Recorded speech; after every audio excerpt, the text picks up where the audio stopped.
Donc, 2024, année à oublier. Année oubliée, puis à travers ça, ben, je sais pas souvent parler. Tu sais, j'ai eu une petite bactérie que j'ai attrapée, puis qui a développé j'ai eu un problème de santé. Je ne savais pas. Oui. Ça, Qu'est-ce que tu as eu comme problème de santé? Peut-être la raison, c'est un peu le stress, la fatigue. Vers fin juin, je me suis ramassé. J'ai eu... c'est une bactérie qui... Puis c'est pas encore tout à fait confirmé, c'est pas clair. C'est une maladie qui est très rare. Et puis que le docteur Dugé, le rhumatologue, il appelait Kikuchi. Alors, c'est une maladie qui s'attaque aux ganglions. J'ai un ganglion qui s'est inflammé. Dans le cou? Je vois que tu pointes le cou, là. Oui, puis c'est infecté. Énormément. Puis ça a développé une vasculite. Puis les vasculites, elles, se dispersent dans les petits vaisseaux sanguins. Alors, dangereux pour l'ACV, s'attaque à tous les organes, foie, rein. Est-ce que tu as été attaqué? Les organes ont été attaqués? Légèrement un poumon qui s'est replacé, qui est très beau. Mais quand j'ai eu ça, c'était... je suis devenu comme quelqu'un, un lépreux, là. J'avais des pistules partout sur le corps. C'est impressionnant, ça faisait peur, là. Puis ça a pris 4 jours avant qu'il trouve. J'étais 4 jours et demi... sur l'étage de maladies infectieuses, contagieuses, mais je ne l'étais pas. OK, mais en fin de compte, mais c'est pour protéger, chance. pour prendre de chance. J'ai été pas loin d'une dizaine de jours à l'hôpital sur antibiotiques intraveineux.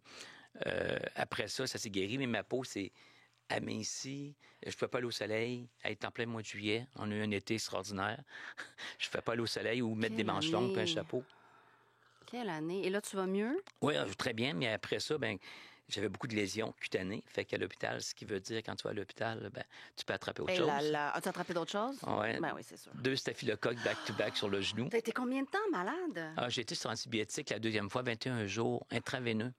J'étais chez nous, au bureau, puis c'est une bouteille, comme une bouteille de lait que je m'injectais à tous les jours. Ça prenait 2h30. Est-ce que tu avais déjà vécu une adversité physique ou une maladie comme ça de ta vie? Non. Première fois, puis c'est commencé par une bactérie qui a développé cette vasculite-là. C'est à peu près ce que je peux expliquer parce que j'ai eu plusieurs versions de plusieurs médecins. J'avais rhumatologie, j'avais dermatologie, j'avais maladie infectieuse au début. Puis, mais ça m'a affecté jusqu'à la fin octobre. Puis ton mental, ça affecte le mental. Tu sors d'une expérience comme ça, c'est peut-être trop tôt, là, c'est encore...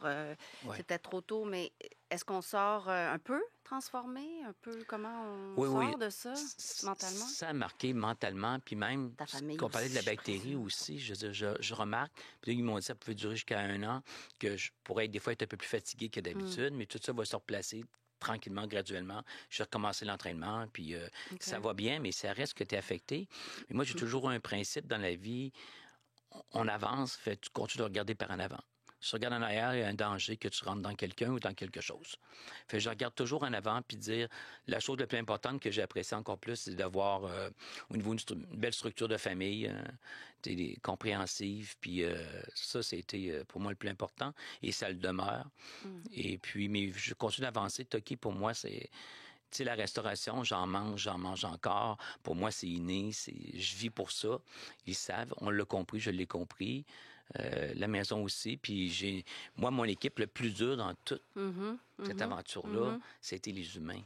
Tu sais, du matériel, un four, là, on peut s'en foutre un peu. Là. On aura un deuxième dans 2 ans, puis on prendra autre chose pour travailler. Mais pour moi, c'était les humains. Tu sais, on était rendu à 220 employés.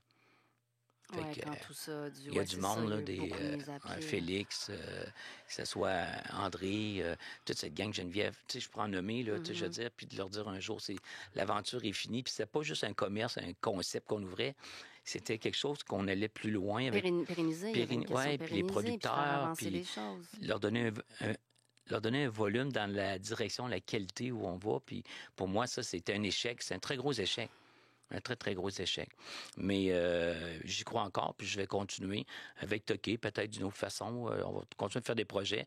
J'ai des gens extraordinaires. Mais Toki reste, là, quand tu dis continuer Toki, c'est dire exploser la marque. On l'avait protégé, puis il fallait, parce que pas juste le protéger, de dire, on veut pas... Non, c'était difficile, mais il fallait y arriver, puis on s'est endetté encore beaucoup. Ben oui, on a vu ça. Christine et moi, je veux dire, là, il fallait faire des petites rénovations par obligation, puis, tu sais, je veux dire, on n'arrête pas de... Mais on y croit, puis il n'y a pas question que Toki, pour moi, meure. Même, je commence à penser à la pérennité, de dire, à penser du reprenariat. Est-ce que c'est mon chef, François, mais j'ai plein de personnel. Aaron, plein de personnel.